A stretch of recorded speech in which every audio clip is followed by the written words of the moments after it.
Good day to you all, wherever you are. A big hello to you, and welcome to another episode. I can't believe this is my fifth episode on my channel.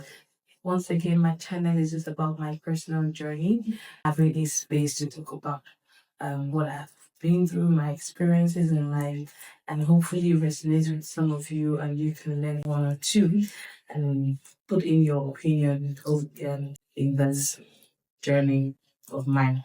So, today I want to talk about my career journey and how those experiences have shaped me to be what I am, or how it's shaping me to be what I am in my career journey. I remember when I relocated to Lagos after my NYC and I was looking for a job. By the way, right from my NYC days, my career path had been in the education line. I started my career journey as a teacher, most importantly, teaching high school. So I would teach from JS1 to senior high school. But I remember when I relocated back to Lagos, I got a job in an organization that was still in the education sector, but not necessarily me teaching. And it was such a big shift for me because I remember that when I was in the teaching sector, I was not confident of my choice in being a teacher. By the way, salute to every teachers in the world. You guys are doing so phenomenal. But for me, when I was teaching, it felt like a burden for me because I felt like there was still something missing. It wasn't. I was not where I needed to be. So, and this is also in alignment to purpose because I just felt like my purpose goes beyond me being in the classroom.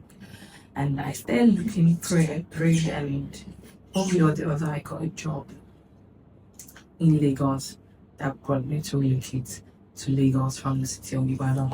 Ibadan is in Oyo State.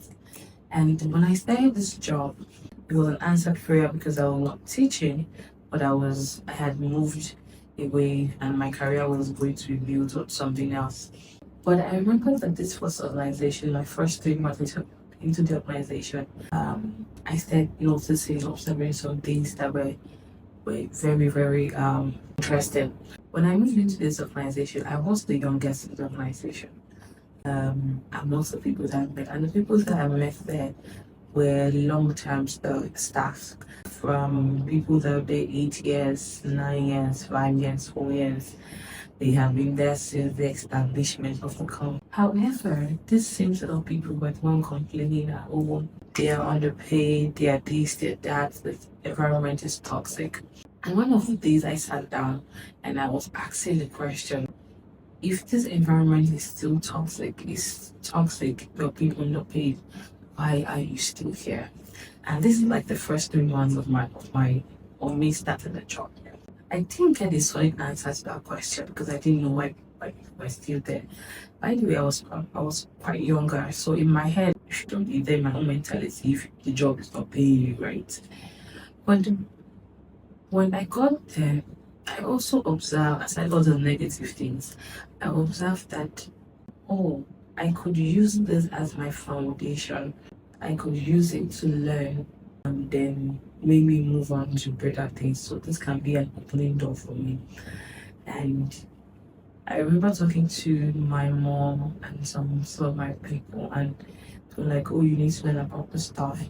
I got to learn about higher education, the business side of it, the business development strategy of side of it, and my boss then was as I was saying, maybe I found favor in her eyes and she took me through teaching me the ropes. And I'll forever be grateful for that. And I just learned, I kept learning, I kept learning, I kept absorbing. But I also understood that yes, it was a toxic environment.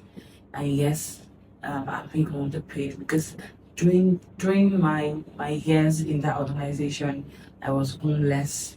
I was homeless for over 6 months. I was barely eating. I was moving from one debt to another, so it was really a rough time. And I was praying, but nothing was coming forth in terms of work.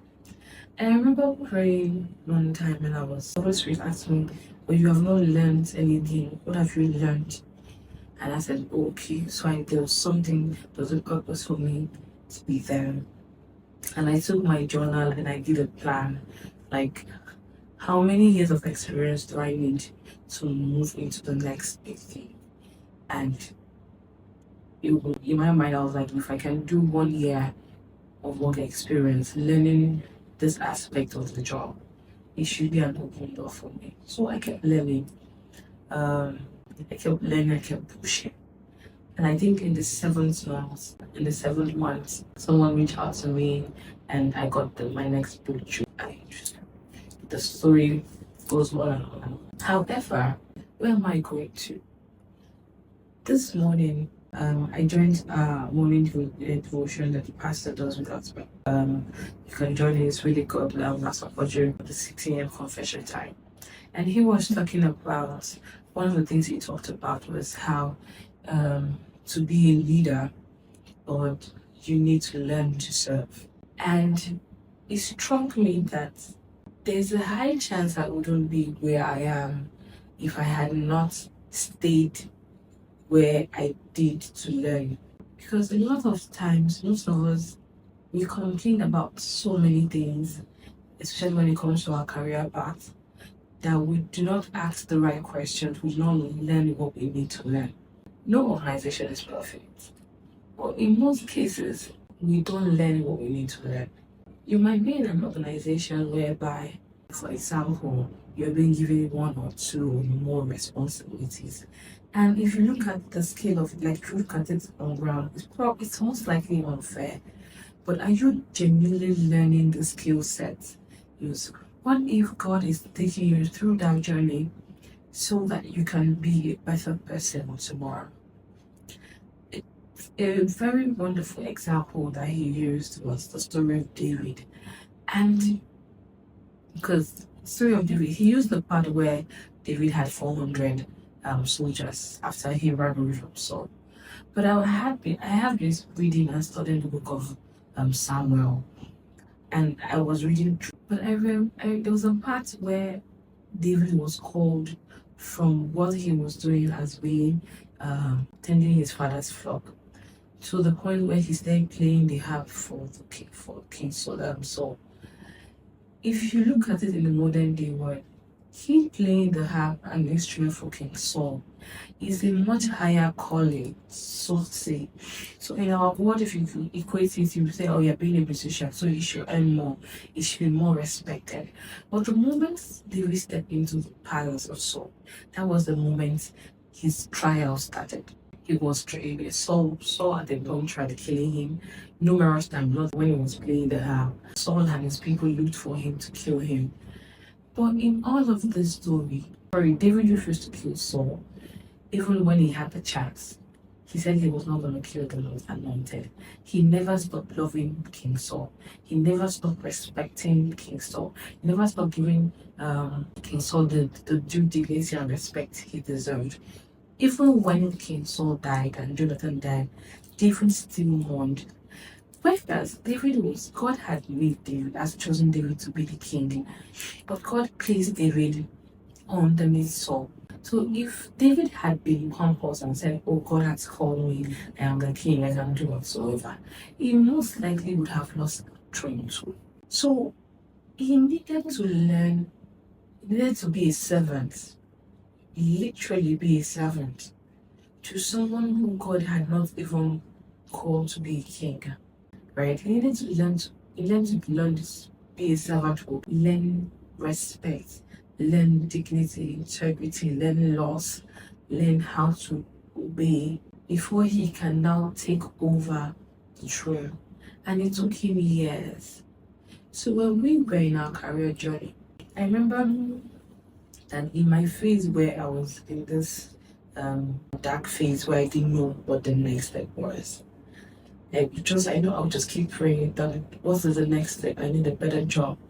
And if I think of how much I was asking, and the pay, for example, the pay that I was praying for, now it sounds ridiculous to me, right?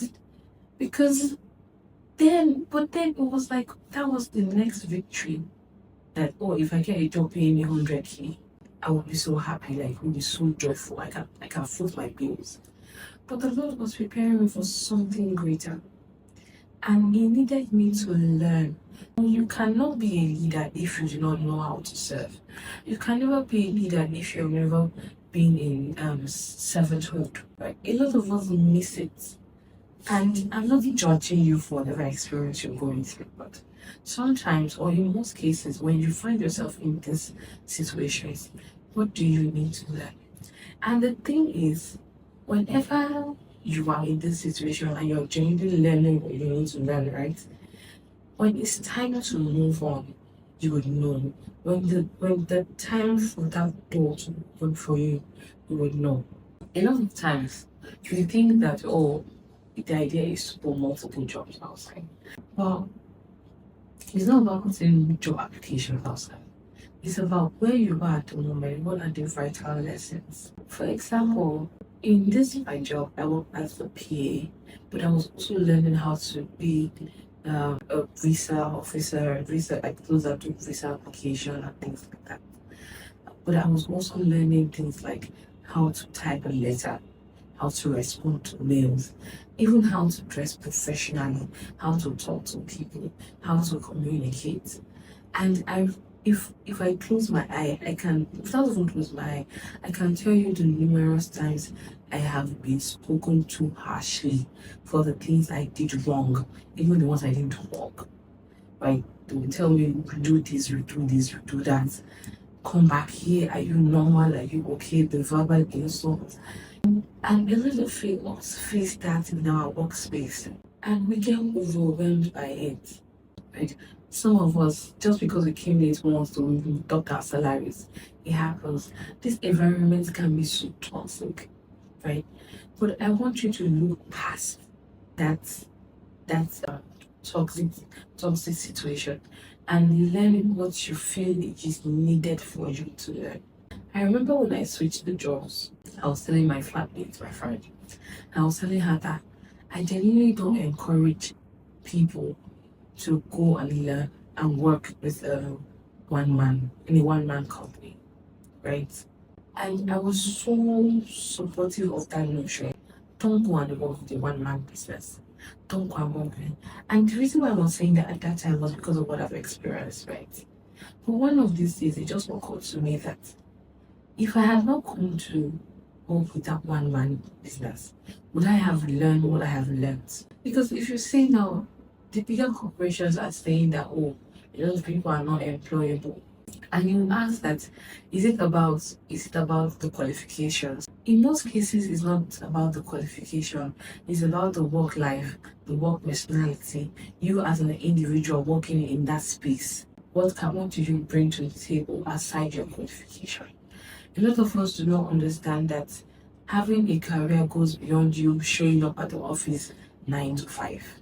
So I hope that wherever it is you find yourself at the moment, especially if you find yourself in a place where you feel it's undeserving of you, look past that toxic toxic environment, look past it and pick up the real life skill sets that can propel you to the next greater thing. And maybe in you learning that, you would find a purpose, a meaning to your past, to your career, to your journey in your professional life. And again, this is for anyone who is in the position of employer, beyond an employer. I hope to be one of these days. But at the moment, I'm still an employee. But from what I have seen, I believe that as an employer, you can treat people better. You can have an organization where everyone feels loved and is happy working in your organization. I know that there will always be bad eggs around, but it doesn't have to be that your organization is known for being a toxic environment. Take care of your people, and in turn, your people will take care of your business. So that's my main insight. Tell me about your career journey. Bye.